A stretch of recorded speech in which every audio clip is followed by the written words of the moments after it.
The autumn wind whistled through the dry prairie grass as Rose Miller swept the wooden porch of her small trading post. At 42, she'd spent the last 2 years running the business alone since her husband Thomas passed. The trading post sat at a crucial crossroads between Kansas and Oklahoma territories, making it both a blessing and a curse in these untamed lands of 1875. Rose wasn't what folks expected when they walked through her door. Her graying hair was always neatly pinned back, and her simple cotton dress gave no hint that she could outshoot most men who passed through. Thomas had taught her well, spending countless hours helping her perfect her draw until it became as natural as breathing.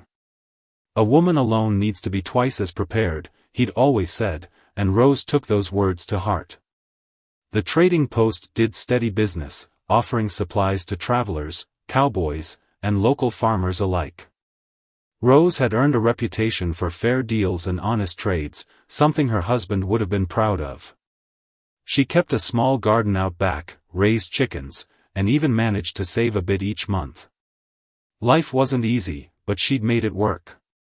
That peaceful routine changed the day 3 dust-covered riders appeared on the horizon. Rose noticed them from her rocking chair, where she'd been mending a shirt. Something about their approach made her uneasy. They rode too close together, too purposeful for casual travelers. Setting aside her sewing, she stepped inside to check her revolvers, one hidden beneath the counter and another strapped beneath her skirts. The men dismounted with a confidence that spoke of trouble. The leader, a tall man with a weather-beaten face and cold eyes, strode onto her porch while his companions lingered near the hitching post. "Ma'am," he said, touching the brim of his hat with mock politeness. "Heard tell this here trading post's been doing mighty fine business lately." Rose met his gaze steadily, her voice calm despite the warning bells ringing in her mind. "We do well enough to get by," she replied, her hands folded quietly in front of her apron. "What can I help you gentlemen with today?" The man's smile didn't reach his eyes. "Well now, that's right friendly of you to ask. See, my friends and I, we're thinking of getting into the trading business ourselves. Thought we might start right here." He stepped closer, his boot heels clicking against the wooden boards. "Seems to us a widow woman might be looking to sell." Rose didn't blink. "I'm afraid you've had a wasted ride, then. This post isn't for sale, not today, not ever." The man's smile faded. "Ma'am, I don't think you understand. We ain't exactly asking." His hand drifted toward his gun belt, a gesture she'd seen too many times before. What happened next would become legend in both territories. Rose's movements were smooth as silk, practiced 1,000 times in secret. Before the man's fingers could close around his revolver, she had drawn and leveled her weapon at his chest. The other 2 men reached for their guns, but Rose's voice cut through the tension like a knife. "I wouldn't," she said softly, her aim never wavering. "Your friend here will be dead before either of you clears leather, and I promise you'll both follow before you can squeeze off a shot. Now, I'm going to give you boys the chance my husband would have: turn around, ride out, and never show your faces here again." The leader's face had gone pale, his hand frozen halfway to his gun. He'd faced down plenty of men in his time, but there was something in the widow's eyes that told him she meant every word. More than that, the steadiness of her hand and the lightning-quick draw told him she could back up her threat. Slowly, he raised both hands. "Seems we might have made a mistake, ma'am," he said, his voice considerably less confident than before. "No need for things to get messy. We'll just be on our way." "That would be wise," Rose replied, her aim remaining true as the men backed away, mounted their horses, and rode off in a cloud of dust. Only after they'd disappeared over the horizon did Rose lower her revolver, her hands finally beginning to shake. She knew this wouldn't be the last time she'd have to defend what was hers, but word would spread. The widow Miller wasn't just running a successful trading post, she was the fastest draw in 2 territories, and that reputation would do more to protect her than any number of hired guns. That evening, as Rose sat in her rocking chair watching the sunset paint the prairie sky in shades of gold and purple, she smiled softly. "You taught me well, Thomas," she whispered to the wind. "You taught me well." Word of Rose Miller's quick draw spread through the territories like wildfire. Cowboys around evening campfires spoke of the widow who could outdraw any man, while travelers stopping at her trading post watched her with newfound respect. But Rose herself paid little mind to the growing legends. She had a business to run and winter preparations to make. One crisp morning, as frost crystallized on the prairie grass, a wagon train pulled up to her trading post. Families headed west, their worldly possessions packed into canvas-covered wagons, children peeking out with curious eyes. The wagon master, a stocky man named Pete Wheeler, approached Rose with his hat in his hands. "Mrs. Miller," he said, his voice carrying the weight of concern. "We've heard tell of raiders targeting wagon trains in these parts. Been following us for 2 days now, according to our scouts." He twisted his hat nervously. "We were wondering if we might camp near your trading post for a few days. Just until we're sure they've moved on." Rose studied the tired faces of the families, saw the worry in the eyes of mothers clutching their children close. "Of course," she said without hesitation. "There's good grazing for your animals in the meadow behind the post, and the creek's running clear and strong." The relief on Pete's face was immediate. "We can pay you for the trouble, ma'am." "Nonsense," Rose replied, already making mental calculations of supplies she'd need to help these folks. "But I wouldn't say no to some help with the fall harvesting while you're here." The wagon train settled in, and Rose's usually quiet trading post transformed into a bustling community. Women helped her preserve vegetables from her garden, while men repaired worn fence posts and helped stock firewood for the coming winter. Children laughed and played, their voices carrying across the prairie like music. But Rose didn't let her guard down. She knew desperate men would see the wagon train as an even more tempting target. Each night, she walked the perimeter of the camp, her revolver close at hand. She taught some of the women basic shooting skills, showing them how to defend themselves and their children if the need arose.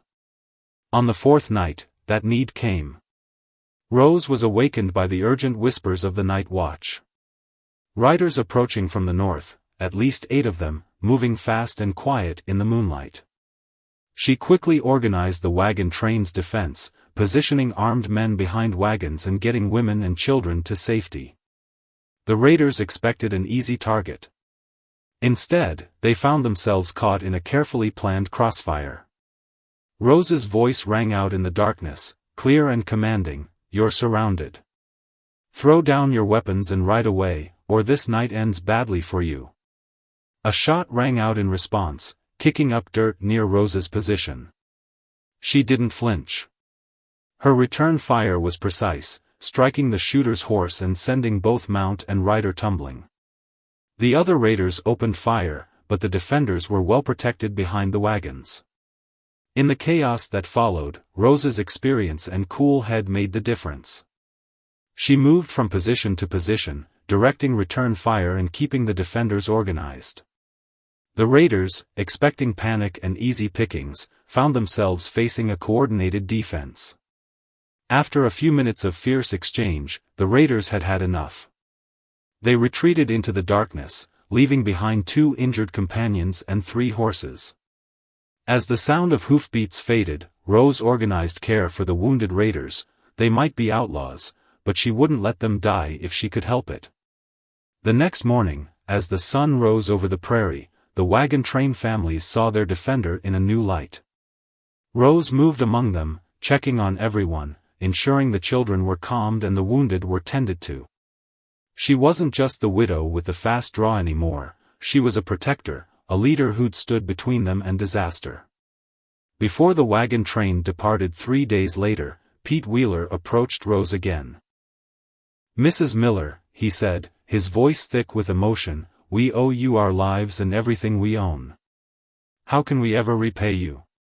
Rose smiled, thinking of her own journey west years ago with Thomas. "Just tell folks what you found here," she said. Tell them there's still good in these territories, still people willing to help their neighbors. That's all the payment I need. As the wagon train disappeared over the horizon, Rose stood on her porch, her hand resting lightly on her revolver. The trading post felt quieter now, but she knew it wouldn't last long. In these changing territories, there would always be those needing help and those meaning harm. She'd face them all with the same steady hand and unwavering resolve that had seen her through so far. That evening, as she wrote in her journal by lamplight, Rose reflected on how life had changed since Thomas's passing. She was no longer just surviving, she was living a life that made a difference, protecting those who needed it, just as Thomas had once protected her. The legacy they'd built together was growing into something larger than either of them had imagined. Spring brought new challenges to Rose Miller's trading post. The winter had been harsh, and many families in the surrounding areas had depleted their supplies. As the snow melted and the prairie began to green, more people than ever made their way to her establishment, not all of them able to pay. One morning, a young boy rode up on an exhausted horse, his clothes threadbare and his face streaked with dirt. "Ma'am," he said, struggling to hold back tears, "my pa's real sick, and my ma sent me to ask if we could trade some of pa's tools for medicine. We ain't got nothing else left." Rose recognized the boy from the Henderson family, who'd settled about 10 miles north the previous summer. Without hesitation, she packed a basket with medicine, food, and warm blankets. "Take these now," she said, pressing them into his trembling hands. "We'll sort out the payment when your pa's better." The boy's eyes widened. "But ma'am, what if we can't dash?" "Hush now," Rose interrupted gently. "Your father's a skilled carpenter. Once he's well, we'll work something out. These territories need his skills as much as my supplies." As she helped the boy secure the basket to his saddle, a cloud of dust on the horizon caught her attention. Riders were approaching, but these weren't the usual raiders or troublemakers. They rode in formation, their badges glinting in the morning sun. Law had finally come to the territories. The lead rider, U.S. Marshal James Cooper, dismounted with the ease of a man who'd spent his life in the saddle. "Mrs. Miller," he said, touching the brim of his hat. "Your reputation precedes you. We've heard tales of your trading post all the way to Topeka." Rose offered the marshals water for their horses and coffee for themselves. As they settled on her porch, Marshal Cooper explained their presence. "We're establishing a proper law enforcement network throughout the territories. Too many good folks being preyed upon by outlaws. But we can't be everywhere at once." He paused, studying Rose thoughtfully. "That's why I'm here, Mrs. Miller. We'd like to make your trading post an official way station for the Marshal Service. Place where our deputies can rest, resupply, and share information. Of course, we'd pay fair price for any supplies and provide additional protection." Rose considered the offer carefully, remembering Thomas's words about the importance of law and order in building a civilized society. "I accept," she said finally, "on one condition.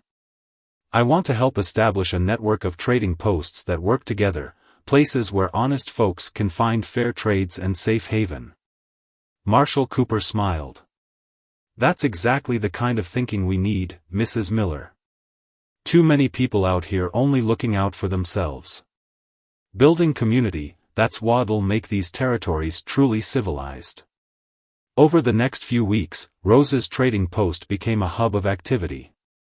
The marshals helped her expand her storage facilities and build a proper barn. Word spread that law enforcement had a presence there, and ordinary travelers felt safer stopping for supplies and rest. But not everyone welcomed the change. One evening, as Rose was closing up for the night, she noticed unusual movement in the growing darkness. Years of experience had taught her to trust her instincts, and something felt wrong. She quietly moved to warn the 2 deputy marshals who were staying in the barn. Before she could reach them, gunfire erupted from multiple directions. A gang of outlaws, desperate to prevent law and order from taking root in the territories, had launched a coordinated attack on the trading post. Rose's preparations and training proved invaluable. She'd installed heavy shutters on all windows and established multiple firing positions throughout the building. The deputies quickly took up defensive positions, and Rose moved with practiced efficiency in the darkness she knew so well. Last chance to ride away, she called out to the attackers. This trading post has withstood worse than you. The response was another volley of gunfire, but Rose and the deputies held their ground. The outlaws had expected to find an easy target. Instead, they found themselves facing disciplined resistance. Rose's accurate fire kept them from getting too close to the building, while the deputies methodically reduced their options for cover. The battle seemed to last for hours but was over in less than 30 minutes. As dawn broke over the prairie, 3 outlaws lay wounded, and the others had fled. Rose helped tend to the injured men, her firm but gentle hands binding wounds even as she prepared them for transport to face justice. Word of the failed attack spread quickly through the territories. But this time, the story wasn't just about Rose's fast draw, it was about how law and order had found a foothold, about how one trading post had become a symbol of civilization's advance into the frontier. In the aftermath, more traders and settlers sought Rose's advice on establishing their own way stations. She shared her knowledge freely, everything from building designs that could withstand attacks to fair trading practices that would build community trust. Each new trading post became another point of light in the darkness of the untamed territories. Late one evening, as Rose sat on her porch watching the sun set, she pulled out Thomas's old pocket watch. "You always said the territories needed more than just guns and grit," she whispered. "They needed heart and hope too. I think we're finally building something that would make you proud." Summer brought both promise and peril to the territories. Rose's network of trading posts had grown to include 5 stations, each a day's ride apart. The Henderson family, now recovered from their winter hardships, had established one of them. Their eldest daughter, Beth, had proven to be as quick with numbers as Rose was with a gun, helping to devise a system for tracking trades between posts. But with growth came complications. One sweltering afternoon, a dust-covered rider nearly fell from his horse at Rose's door. He was from the newest trading post, run by the Walker family, 30 miles south. "Mrs. Miller," he gasped, accepting the water she offered. "They're saying you've been cheating folks. A man's stirring up trouble, claiming you've been marking up prices and shorting supplies to the other posts." Rose's face hardened. She knew exactly who was behind this: Vernon Hicks, a failed merchant who'd tried to establish his own trading post by undercutting prices with shoddy goods. She'd refused to include him in the network, and now he was trying to destroy what she'd built. "Get some rest," she told the rider. "I'll handle this." That evening, Rose called a meeting of the deputy marshals stationed at her post. "Hicks isn't just spreading lies," she explained. "He's trying to break apart our community. If people stop trusting each other, if they start doubting the trading network, we'll lose everything we've built."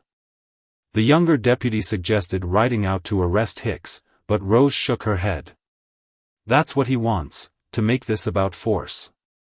We need to show folks the truth instead." Over the next week, Rose visited each trading post in the network. She brought Beth Henderson's meticulous records, showing every transaction, every trade, every bit of profit fairly shared. But more importantly, she sat with families, shared meals, and listened to their concerns. At the Walker family's post, she found a crowd gathered to hear Hicks's accusations. He stood on a barrel, his voice carrying across the dusty yard. "These trading posts claim to help us, but they're bleeding us dry. Look at Miller's place, she's getting rich while honest folks struggle." Rose walked calmly through the crowd, which parted before her. "Mr. Hicks," she called out, her voice clear and steady. "Since you're so concerned about honest folks, why don't we talk about the spoiled flour you sold to the Jensen family last winter? Or the defective ammunition you tried to pass off to the wagon trains?" Hicks's face reddened.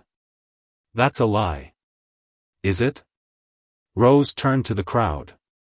Mrs. Jensen, you're here. Tell folks what happened when you tried to bake with that flour. An elderly woman stepped forward, her voice shaking with anger. Worms in every sack. My grandchildren could have gotten sick. And when we tried to get our money back, he'd already moved on. More voices joined in, sharing similar stories. Hicks tried to shout them down, but his words were lost in the rising tide of testimony. His hand moved toward his gun, but Rose's quiet voice cut through the chaos. I wouldn't, she said softly, her own hand nowhere near her weapon. You've already lost here, Mr. Hicks. Don't make it worse. The crowd's mood had shifted, and Hicks knew it. He scrambled down from his barrel and slunk away, his scheme collapsing around him. But Rose wasn't finished. She gathered everyone at the Walker's trading post and laid out her ledgers. I want you all to see exactly how this network operates, she explained. Every transaction, every trade, every decision we make. This isn't just my business, it belongs to all of us. She spent hours showing them how the trading posts supported each other, how profits were shared fairly, how the network helped everyone weather hard times. She told them about the Henderson boys' ride for medicine, about families helping families, about building something stronger than any one person. As the sun set, Mrs. Walker brought out stew and cornbread, and the gathering turned into an impromptu celebration. Children played in the yard while adults shared stories and plans for the future. Rose watched it all from the porch steps, her heart full. The next morning, as she prepared to ride back to her post, young Beth Henderson arrived with news. The other trading posts had taken up her bookkeeping system, and she was training others to use it. We're going to need more ledgers, she said excitedly. And I've been thinking about ways to improve the supply rotation between posts. Rose smiled, seeing in Beth's enthusiasm the future of what they were building. This wasn't just about trading posts anymore, it was about raising up the next generation to carry on the work. As she rode home across the sun-baked prairie, Rose reflected on how far they'd come. The territories were changing, becoming more civilized, but not through force of arms alone. It was happening through trust, through community, through people working together. That evening, after closing up the post, Rose added a new entry to her journal. Thomas, she wrote, you always said a gun was just a tool, that the real strength of the frontier would be in its people. Today, I saw that strength in action. These trading posts aren't just places to buy and sell anymore, they're becoming the heart of something new, something lasting. And the best part is, I don't have to draw my gun nearly as often as I used to. The railroad was coming to the territories, and with it, change rode the wind like autumn leaves. Rose stood on her porch, watching surveyors mark the path where steel rails would soon lie, less than a mile from her trading post. Progress, they called it, but Rose knew progress could cut both ways. Beth Henderson had been staying at Rose's post, learning the finer points of running a successful station. At 20, she had her mother's determination and her father's skill with tools, plus a quick mind that caught details Rose might have missed. That morning, she brought concerning news from town. The railroad companies opening their own store in every town along the line, Beth reported, her face worried. They're saying they'll have better prices than any trading post could offer. Some folks are already talking about waiting for the railroad instead of restocking at our posts. Rose took the news calmly, though her mind was already working through the implications. Let's ride into town, she said after a moment. I think it's time we saw these railroad folks for ourselves. The town had grown considerably since Rose first established her trading post. Where once there had been just a handful of buildings, now a proper main street bustled with activity. The railroad company had set up an office in the largest building, its windows gleaming with fresh paint. Inside, they found a railroad representative, dressed in a fine Eastern suit that looked out of place in the dusty frontier town. He introduced himself as Mr. Richardson and offered them seats with a practiced smile. Mrs. Miller, he said, consulting a ledger. We've heard quite a bit about your trading post network.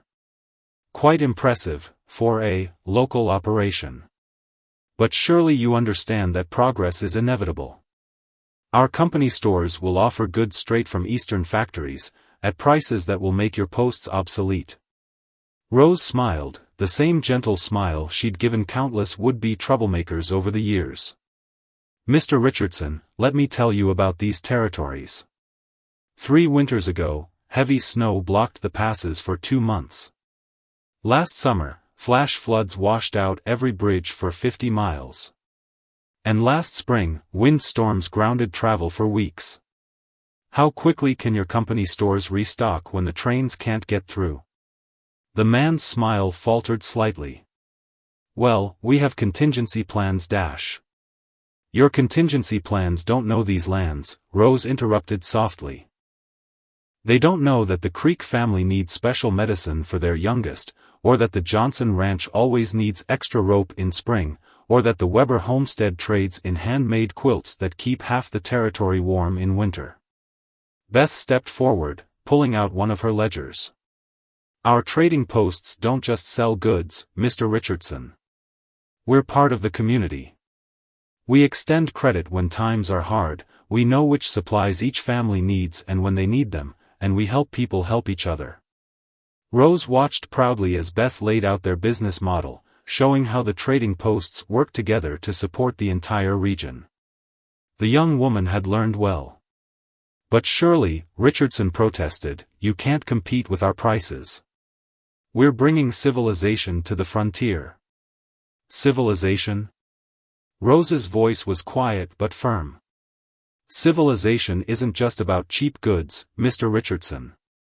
It's about people looking out for each other.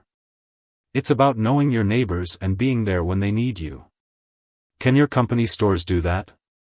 Over the next few weeks, Rose and Beth visited every trading post in their network, helping them prepare for the coming changes. They didn't try to compete with the railroad's prices on manufactured goods. Instead, they focused on what they did best, being the heart of their communities. They expanded their system of extending credit to trusted customers, something the railroad stores wouldn't do. They established regular delivery routes to outlying homesteads, especially for families who couldn't easily reach the railroad towns. Most importantly, they strengthened the connections between communities that the trading posts had fostered. Rose also began teaching more young people like Beth the skills they'd need to keep the trading posts running. She showed them how to read people as well as ledgers, how to tell when someone needed help they were too proud to ask for, and yes, how to defend themselves if necessary, though she emphasized that a good trader rarely needed to draw a weapon. One evening, as Rose and Beth sat on the porch watching the sunset paint the sky in brilliant oranges and purples, a wagon pulled up. It was the Weber family, bringing their latest batch of quilts to trade. We heard the railroad stores selling machine-made blankets for half what our quilts usually trade for, Mrs. Weber said nervously. Maybe we should dash. Those machine blankets may be cheaper, Rose interrupted gently, but they don't have your skill in every stitch, or your daughter's eye for color, or your grandmother's patterns that tell our territory stories. People don't just want the cheapest option, they want something real, something that connects them to their community. As if to prove her point, 2 other families arrived, asking specifically about the Weber quilts. Soon the porch was full of people trading news and stories along with goods, children playing in the yard while their parents strengthened the bonds of community that no railroad store could replace. Later that night, as Rose made her final entries in the day's ledger, she smiled at Beth's efficient columns of numbers alongside her own flowing script.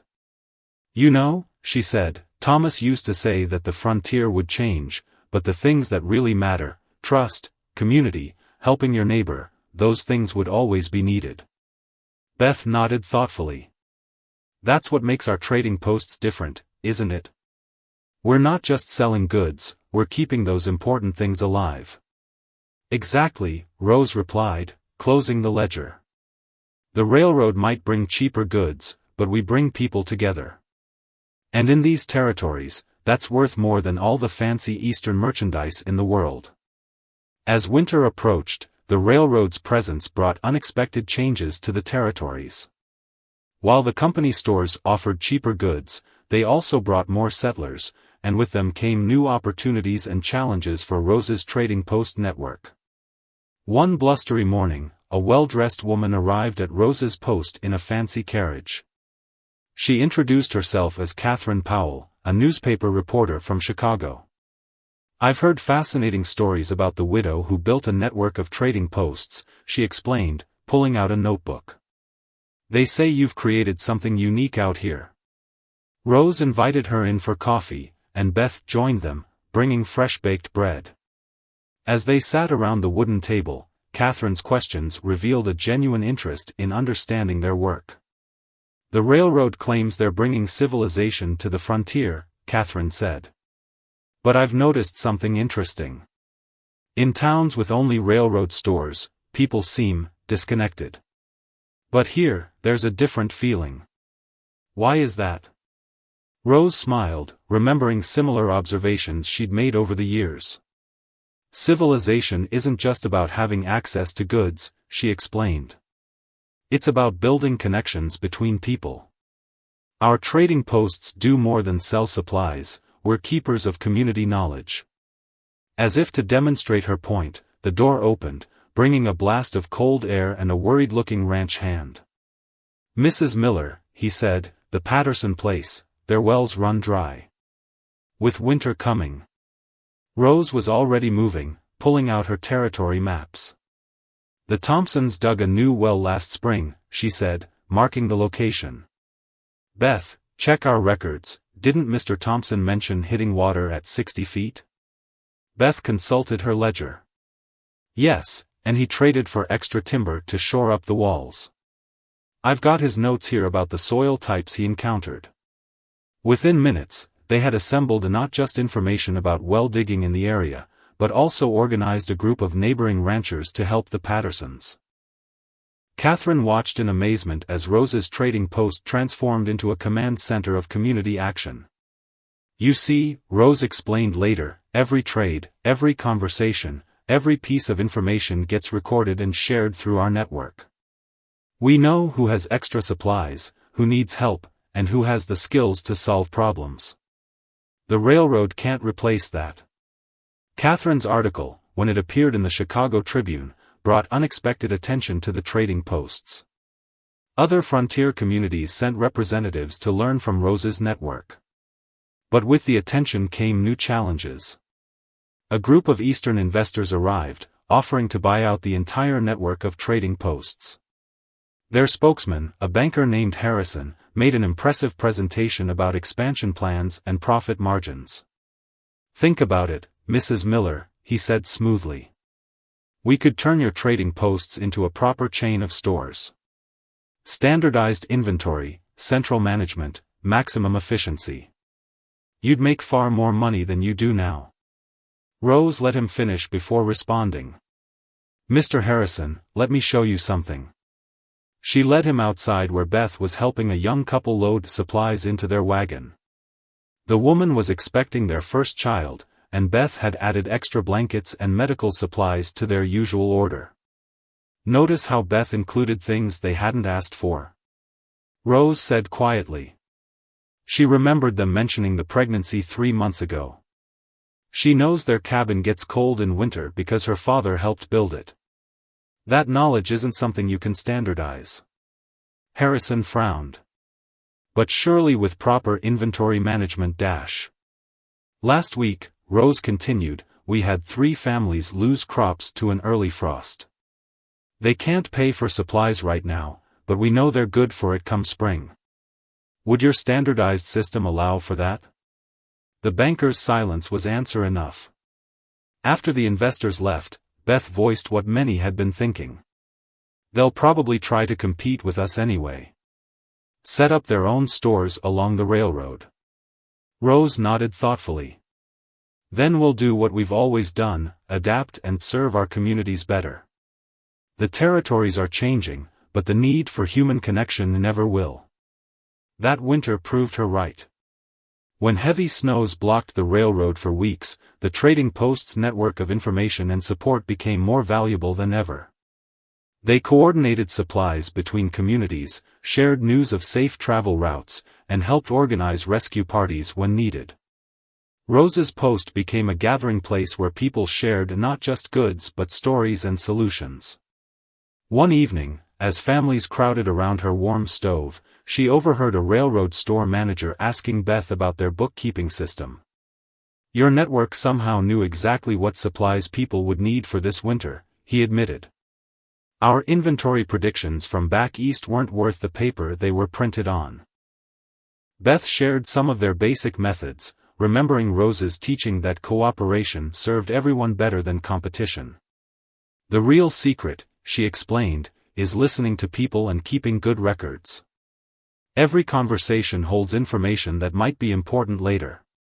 As spring approached, Rose received word that other territories were adopting similar trading post networks, each adapted to their local community's needs. The Chicago Tribune ran another article, this time about how frontier women were revolutionizing trade through community-based business practices. One evening, as Rose added the day's events to her journal, she reflected on how far they'd come. The railroad had indeed brought changes, but not the ones anyone had expected. Instead of destroying the trading posts, it had helped them evolve into something even more essential, centers of community knowledge and cooperation. "You'd be amazed, Thomas," she wrote, "how your simple lessons about treating people right have grown into something that's changing the whole frontier. The railroad brings goods, but our trading posts bring people together. And in the end, that's what builds true civilization." The spring thaw brought more than just fresh grass to the prairie. Rose's trading post network had caught the attention of territorial governors, who saw in it a model for developing the frontier. But with recognition came responsibility, and Rose found herself facing her greatest challenge yet. One morning, a military convoy arrived at her trading post. Colonel William Hayes, a veteran of frontier campaigns, had been tasked with establishing supply lines for new settlements pushing westward. "Mrs. Miller," he said, after introducing himself, "we need your help. The Army's traditional supply methods aren't working for civilian settlements. Too many communities are struggling, and tension with native tribes is rising because of resource competition." Rose invited him inside, where Beth was training two new apprentices from neighboring trading posts. The colonel spread maps across her trading table, showing the patterns of new settlement and the problems they faced. "These people arrive with army supplies and big dreams," he explained, "but no knowledge of the land or its challenges. They're cutting down forests the natives use for hunting, diverting water sources without understanding the consequences. We need a better way." Rose studied the maps, recognizing the pattern of problems. "Your supply lines are efficient for moving goods," she said slowly, "but they're not building communities. Each settlement needs to understand its place in the larger territory." Over the next few hours, Rose and Beth explained their network's approach. They showed how trading posts served as information hubs, helping communities understand their local resources and how to use them sustainably. They shared stories of how their network had helped prevent conflicts by facilitating communication and fair trade between settlers and native tribes. "The key," Rose explained, "is that we don't just move goods. We move knowledge." When the Weber family started their quilting trade, they learned traditional patterns from native women. Now they make quilts that combine both traditions, and they're some of our most valued trade items. The colonel listened intently, taking notes. "The Army's been trying to manage settlement and peace through force," he admitted. "But your approach, it's about building understanding." That conversation led to a new phase in the trading post network's development. Rose began working with both military and civilian leaders to establish new posts that would serve as bridges between different communities. She insisted that each post hire both settlers and natives as staff, ensuring that local knowledge would be respected and shared. Beth took charge of training the new trading post operators, emphasizing the importance of building relationships alongside business. A good trader, she told her students, knows that the real value isn't in the goods on your shelves. It's in the trust you build with your community. The expansion brought its own challenges. Some military officers resisted the idea of incorporating native traditions and knowledge into their operations. Some settlers were suspicious of trading posts that employed native staff. And some native leaders feared their people's wisdom would be exploited. Rose addressed these concerns with the same steady patience she'd used to build her original network. She organized gatherings where different communities could meet, share meals, and learn from each other. The trading posts became neutral ground where problems could be discussed and solutions found. One day, a group of native women arrived at Rose's post with baskets of medicinal herbs. Their spokesperson, an elder named Morning Star, had heard of Rose's efforts to bridge communities. "We have seen how you teach others to respect the land," she said through an interpreter. "Perhaps we can teach your traders about our healing plants, and they can help protect the places where they grow." This collaboration led to one of the network's most important innovations, a system for mapping and protecting vital resources that different communities depended on. Trading posts began keeping detailed records not just of goods and trades, but of the land itself, where medicinal plants grew, where water sources needed protection, where game animals migrated. The military began using these records to plan new settlements more sustainably. Colonel Hayes reported back to his superiors that conflicts had decreased in areas where trading posts followed Rose's model. "These posts aren't just trading supplies," he wrote. "They're trading understanding, creating connections that make military force less necessary." Late one evening, as Rose sat on her porch with Beth, they watched a group of children playing in the yard, settler and native kids together, speaking a mix of English and native words, their laughter needing no translation. "You know," Beth said thoughtfully, "when I first started learning from you, I thought this was just about running a good business. But it's really about building bridges, isn't it?" Rose smiled, remembering her own journey. Thomas used to say that the frontier wasn't just a place, it was an opportunity to build something new. He meant this trading post, but look what it's grown into. We're not just trading goods anymore. We're trading hope. That night, adding to her journal, Rose reflected on how far they'd come from the days when she'd had to defend her post with a gun. "The fastest draw isn't always about weapons," she wrote. "Sometimes it's about how quickly you can reach out to help someone in need, how fast you can bridge the gap between different ways of life. These territories are changing, Thomas, and I like to think we're helping them change for the better." 10 years had passed since Rose Miller first defended her trading post with a quick draw and steady nerve. Now, on a warm autumn morning much like the one when her story began, she stood on her porch watching a very different scene unfold. The trading post had grown. A proper town had sprung up around it, with the post serving as its heart. Where once there had been just a simple store, now stood a thriving community center.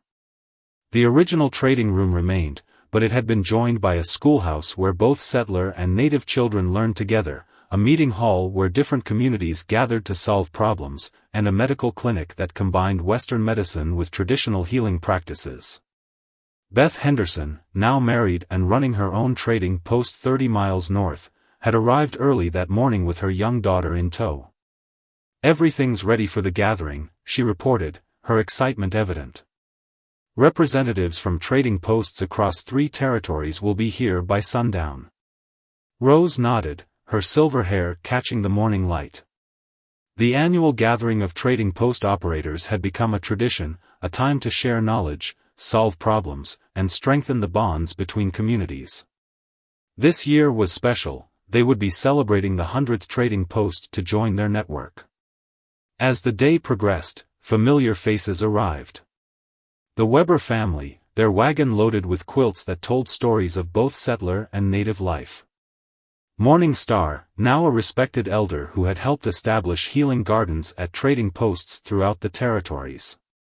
Colonel Hayes, retired but still active in helping new settlements establish themselves sustainably.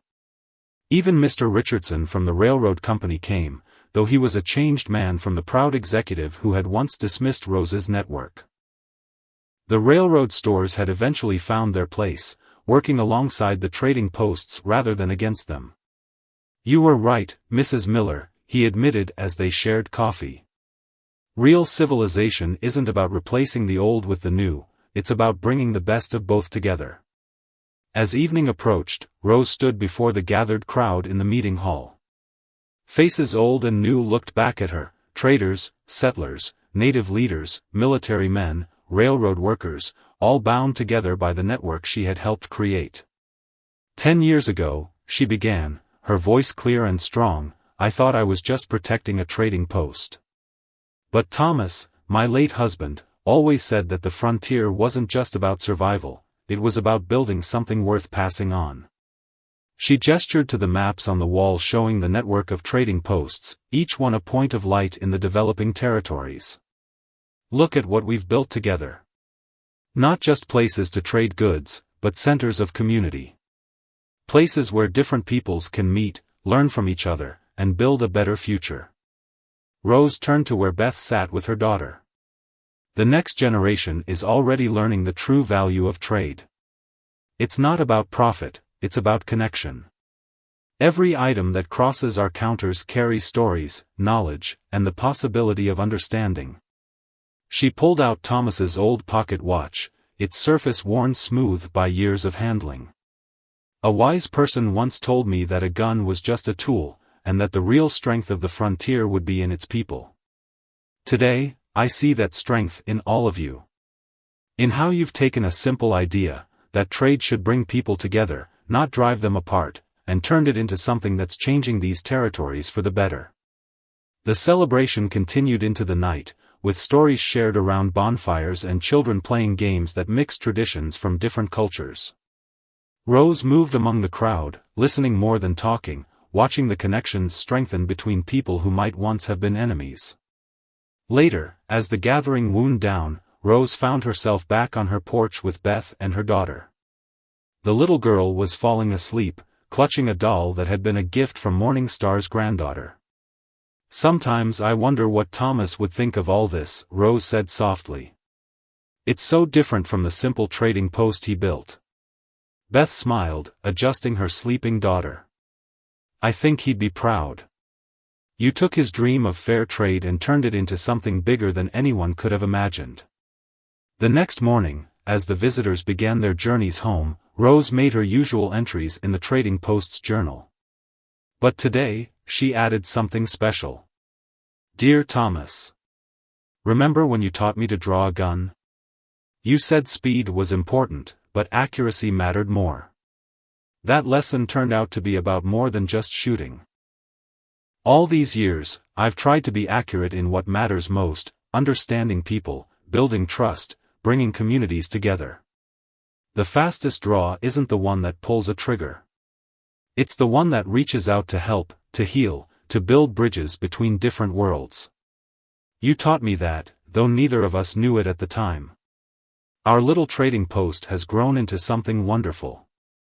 It's not just about buying and selling anymore, it's about weaving together the fabric of civilization, one trade, one story, one connection at a time. The widow's draw isn't feared anymore. Instead, it's remembered as the beginning of something important, a reminder that even in the wildest places, humanity and hope can flourish if we just give them a chance to grow. With love and gratitude. Rose. As she closed the journal, Rose heard the sound of horses approaching. New travelers, coming to trade. She smiled, knowing that while she might not need her quick draw anymore, she was still ready to offer help, share knowledge, and continue building the dream that had started with a simple trading post on the frontier.